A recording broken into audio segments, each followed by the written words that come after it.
ঘুম থেকে উঠলেই ডিউটি, ডিউটি থেকে আসলেই ঘুম, এভাবেই অর্ধেক জীবন শেষ আমার মতো হাজারো প্রবাসী ভাই বোনদের।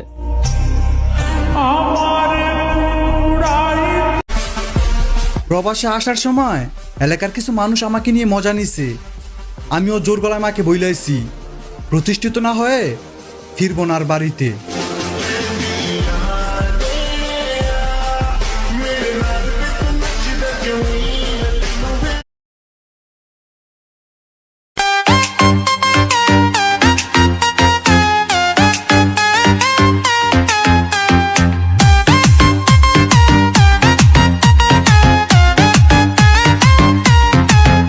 আমার বন্ধু বান্ধব সব কয়টারই বিয়া হইতাছে, আবার লকডাউনে লেখাপড়া তাল গাছে উঠছে।